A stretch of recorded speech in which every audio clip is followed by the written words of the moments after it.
آج بحمدہ تعالی حفاظ کرام نے 12 پارے مکمل کر لیے۔ رمضان المبارک کے ایام بڑی تیزی کے ساتھ رخصت ہو رہے ہیں۔ پہلے عشرے کی آج آخری رات ہے، عشرہ رحمت کی یہ آج آخری رات ہے۔ اللہ تبارک و تعالی اس مبارک رات کی تمام تر رحمتوں سے ہم سب کو مالا مال فرمائے۔ آج جن سورتوں کی تلاوت ہوئی ہے ان میں ایک سورہ ہود ہے اور دوسرا سورہ یوسف۔ سورہ یوسف تقریباً آدھا آج پڑھا گیا اور انشاءاللہ بقیہ جو ہے وہ کل اس کی تلاوت کی جائے گی۔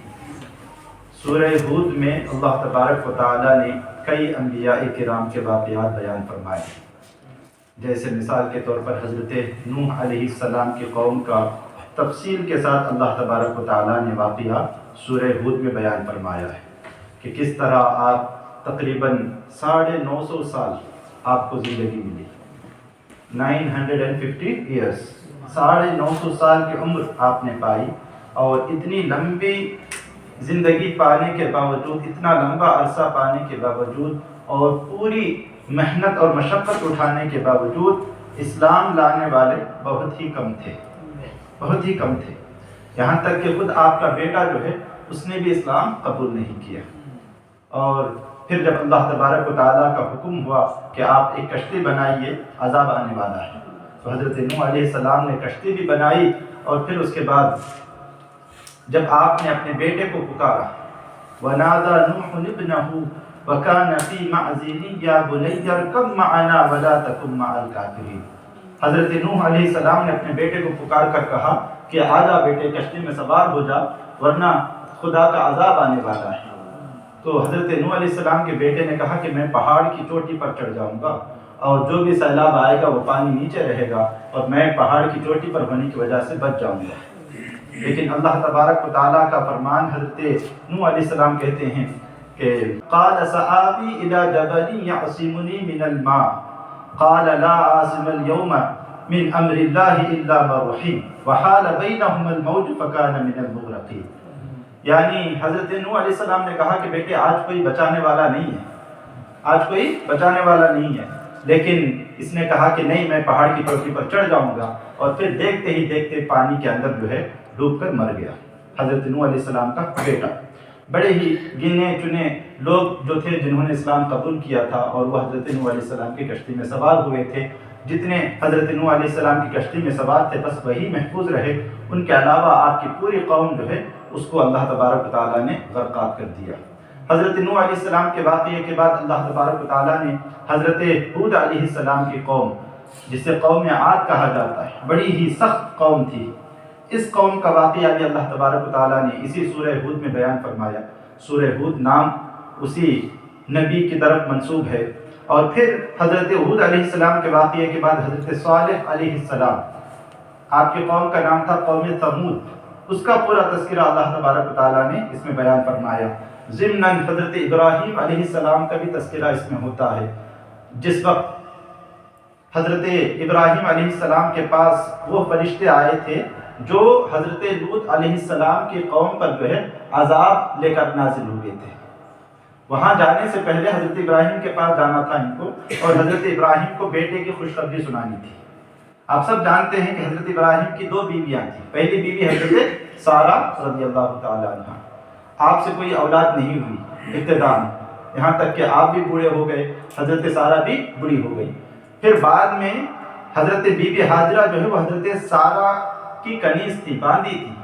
تو حضرت سارہ نے خود حضرت ہاجرہ کو جو ہے حضرت ابراہیم کو پیش کیا کہ آپ ان سے نکاح کر لیجئے۔ تو حضرت ابراہیم نے حضرت ہاجرہ سے نکاح کیا، اور پھر حضرت ہاجرہ کے پیٹ سے حضرت اسماعیل علیہ السلام پیدا ہوئے۔ ادھر جب حضرت بی بی ہاجرہ سے حضرت اسماعیل پیدا ہوئے تو ظاہر سی بات ہے جس بیوی سے اولاد ملتی ہے شوہر کا رجحان جو ہے وہ رغبت اسی کی طرف زیادہ ہوتی ہے۔ تو ایک ہوتا ہے نا کہ نیچرلی جو ہے حضرت سارہ جو ہے وہ مایوس رہ رہی تھی کہ اب میں چونکہ بوڑھی ہو چکی ہوں، مجھے اولاد نہیں ہوگی، لہٰذا کہیں ایسا نہ ہو کہ میری شوہر کی جو محبت ہے وہ میرے تئیں کم ہو جائے۔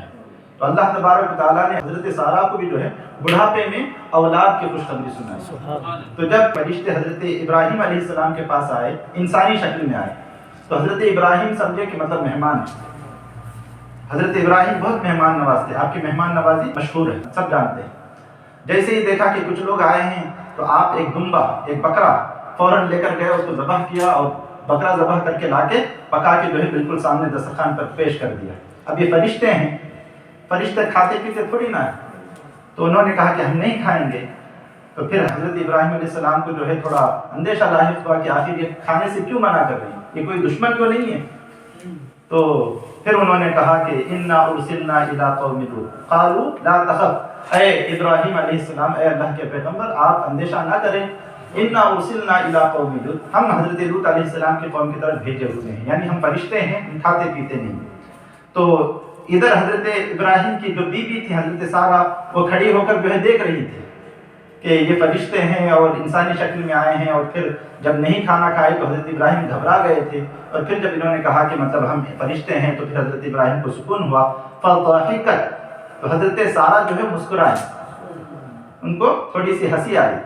اب جب ادھر مسکرائی تو پھر ادھر سے اللہ تبارک و تعالیٰ کی طرف سے بشارت ملی، فبشرناها باسحاق وفی وراء اسحاق یعقوب، تو ہم نے حضرت سارہ کو بشارت دی حضرت اسحاق علیہ السلام کی، اور حضرت اسحاق کے بعد حضرت یعقوب علیہ السلام کی، یعنی اب یہ اگرچہ پوری ہو چکی ہے، ان کے بھی پیٹ سے حضرت اسحاق علیہ السلام پیدا ہوں گے، اور پھر حضرت اسحاق سے حضرت یعقوب علیہ السلام پیدا ہوں گے۔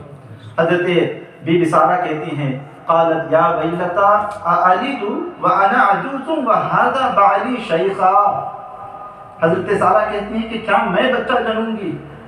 وانا عجوز، اور میں خود بوڑھی ہو چکی ہوں، وهذا بعلی شیخا، اور یہ میرے شوہر یہ بھی بوڑھے ہو چکے ہیں، شیخ صاحب ہو چکے ہیں، مطلب داڑھی پوری سفید ہو چکی ہے، اب اس حالت میں کیا ہماری اولاد ہوگی؟ ان هذا لشیء عجیب، بے شک یہ نہایت عجیب چیز ہے۔ تو فرشتوں نے کہا اتعجبین من امر اللہ، کیا اللہ کے معاملے میں بھی تمہیں تعجب ہوتا ہے؟ یعنی اللہ کے لیے کیا یہ کوئی ناممکن چیز ہے؟ اتعجبین من امر اللہ رحمت اللہ وبرکاتہ علیکم اہل البیت انہ حمید مجید، اے گھر والو، اللہ کی رحمت اور اللہ کی برکتیں تم پر نازل ہوں، اللہ تبارک و تعالیٰ ضرور تمہیں اولاد عطا فرمائے گا۔ اور پھر اس کے بعد حضرت بی بی سارہ حاملہ ہوئی، اور آپ کے پیٹ سے حضرت اسحاق علیہ السلام کی پیدائش ہوئی، اور پھر حضرت اسحاق کے بیٹے حضرت یعقوب علیہ السلام پیدا ہوئے۔ تو یہ پورا واقعہ، اور پھر اس کے بعد یہ جو فرشتے یہاں آئے تھے یہ حضرت لوط علیہ السلام کی قوم کے پاس گئے۔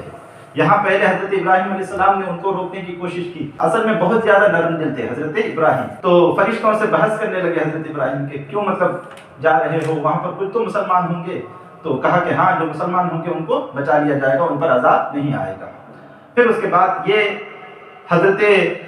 لوط علیہ السلام کے پاس یہ فرشتے نہایت حسین و جمیل لڑکوں کی شکل میں پہنچے۔ حضرت لوط علیہ السلام کی قوم جو ہے وہ کس بدعملی میں مبتلا تھی یہ آپ سب جانتے ہوں گے۔ اس واقعے پر میں تھوڑا زور اس لیے دینا چاہ رہا ہوں کہ آج کل ہمارے نوجوان بچوں کے اور بڑے ہونے والے بچوں کے ذہنوں کو جو ہے تبدیل کیا جا رہا ہے سیم سیکس میرج کے تعلق سے، ہم جنس پرستی کے تعلق سے، کہ اس میں کوئی غلطی نہیں ہے، اس میں کوئی برائی نہیں ہے، معاذ اللہ رب العالمین۔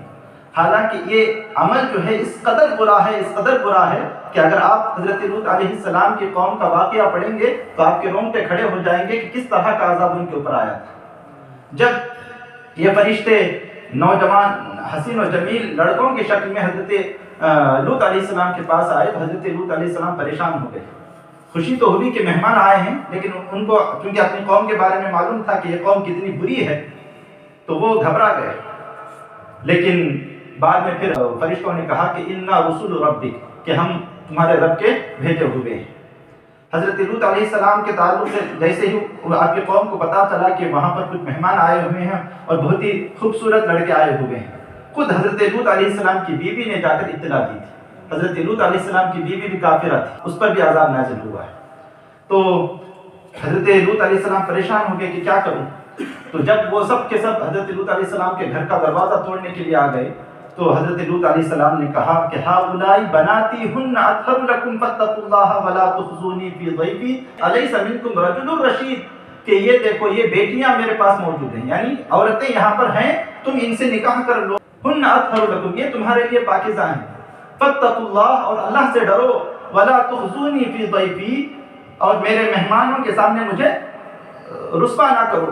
الیس منکم رجل رشید، کیا تم میں سے ایک بھی نیک آدمی نہیں ہے؟ یعنی پوری قوم جو ہے اس برائی میں اور اس گھنونے عمل میں مبتلا تھی، ایک بھی ان میں جو ہے صحیح آدمی نہیں تھا۔ تو ان لوگوں نے کہا اِنَّكَ لَتَعْلَمُ مَا نُرِيدُ، کہ تم جانتے ہو کہ ہمیں کیا چاہیے، آپ جانتے ہیں کہ ہمیں کیا چاہیے۔ وَمَا لَنَا فِي بَنَاتِكَ مِنْ حَقٍّ إِنَّكَ لَتَعْلَمُ مَا نُرِيدُ، کہ ہمیں تمہاری بیٹیوں میں کوئی انٹرسٹ نہیں ہے، کوئی دلچسپی نہیں ہے، معاذ اللہ رب العالمین، اور ہمیں کیا چاہیے وہ آپ جانتے ہیں۔ تو حضرت لوط علیہ السلام پریشان ہو گئے، تو فرشتوں نے اب کہا کہ یا لوط اِنَّا رُسُلُ رَبِّكَ، ہم انسان نہیں ہیں، ہم اللہ کے بھیجے ہوئے فرشتے ہیں، آپ کو گھبرانے کی ضرورت نہیں ہے۔ لَن يَصِلُوا إِلَيْكَ، یہ آپ کے پاس نہیں آ سکتے۔ فَأَسْرِ بِأَهْلِكَ بِقِطْعٍ مِّنَ اللَّيْلِ وَلَا يَلْتَفِتْ مِنكُمْ أَحَدٌ إِلَّا امْرَأَتَكَ إِنَّهُ مُصِيبُهَا مَا أَصَابَهُمْ، کہ آپ راتوں رات جو ہے اپنے جو ماننے والے ہیں ان کو لے کر اس بستی سے نکل جائیں،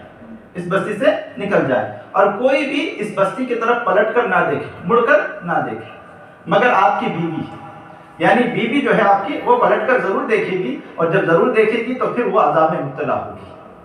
حضرت لوط علیہ السلام اپنے چاہنے والے، اپنے ماننے والوں کو لے کر بستی سے نکل گئے، تو ادھر حضرت جبرائیل علیہ السلام آئے، اور پھر آپ نے قوم لوط کا جو خطہ تھا، جو زمین تھی، اسے نیچے سے اٹھایا، اپنے ایک پر سے جو ہے نیچے سے اٹھایا، اور اتنا آرام سے آپ اسے اوپر لے کر گئے۔ تقریباً 4 شہر تھے جس میں قوم لوط آباد تھی، کئی لاکھ کی آبادی تھی، اور پورے خطے کو حضرت جبرائیل علیہ السلام جو ہے اپنے ایک بازو میں لے کر اوپر گئے، اور اتنا آہستہ، اتنا آرام سے لے کر گئے کہ کوئی بھی پانی کا ایک گلاس بھی جو ہے نا گرا نہیں، اور لوگ سو رہے تھے تو پوری اطمینان کی نیند سو رہے تھے، ان کو پتہ ہی نہیں کہ مطلب کیا ہو رہا ہے ان کے ساتھ، اور اتنا اوپر لے گئے کہ جو چرند پرند تھے، جو مرغے وغیرہ جو تھے نا، ان کی آواز جو ہے وہ آسمان والے سن رہے تھے، اتنا آسمان کے قریب تک جو ہے ان کو لے گئے، اور پھر وہاں جانے کے بعد حضرت جبرائیل علیہ السلام نے ان کو واپس پلٹ دیا۔ فَجَعَلْنَا عَالِيَهَا سَافِلَهَا وَأَمْطَرْنَا عَلَيْهَا حِجَارَةً مِّن سِجِّيلٍ مَّنضُودٍ، اور صرف اتنا ہی نہیں کہ ان کو پلٹ دیا، اور پھر اس کے بعد ان پر پتھروں کی بارش ہوئی، پتھروں کی بارش ہوئی۔ اس قدر یہ عمل اللہ تبارک و تعالیٰ کو ناپسند ہے کہ اللہ تبارک و تعالیٰ نے ایسا سخت عذاب نازل فرمایا ہے۔ مُصَوَّمَةً عِندَ رَبِّكَ وَمَا هِيَ مِنَ الظَّالِمِينَ بِبَعِيدٍ، ایک تفسیر یہ بھی کی جاتی ہے کہ ایک ایک پتھر پر ایک ایک آدمی کا نام لکھا ہوا تھا، اور وہ پتھر اسی آدمی کو لگ رہا تھا جس آدمی کا اس پر نام لکھا ہوا تھا، اور اس طرح پوری قوم جو ہے وہ تباہ و برباد کی گئی۔ یہ عمل اس قدر گھنونا ہے، اس قدر گھنونا ہے کہ جانور تک جو ہے وہ اس طرح کی حرکت نہیں کرتے۔ جانور بھی جو ہے نا وہ نر اور مادہ ان دونوں میں ملاپ ہوتا ہے، نر اور نر کا ملاپ نہیں دیکھتے آپ، نہ ہی مادے اور مادے کا ملاپ دیکھتے ہیں، لیکن ایسی نحوست جو ہے آج کل، ایسی نحوست کو کیا کہتے ہیں وہ کہ ماڈرن زمانے کے حساب سے سائنسی طور پر جو ہے اس کو صحیح ثابت کرنے کی کوشش کی جا رہی ہے، حالانکہ اسلامی طور پر یہ نہایت ہی گھنونا عمل ہے، اس سے ہمیں بھی بچ کر رہنے کی ضرورت ہے، اور ہمارے آنے والی جو نسلیں ہیں، ہمارے نونہال جو بچے ہیں، ان کو بھی جو ہے صحیح طریقے سے ہمیں سمجھانے کی ضرورت ہے۔ اللہ تبارک و تعالی ہم سب کو علم نافع عطا فرمائے، عمل صالح کی توفیق عطا فرمائے، وآخر دعوانا ان الحمد للہ رب العالمین برحمتک یا ارحم الراحمین۔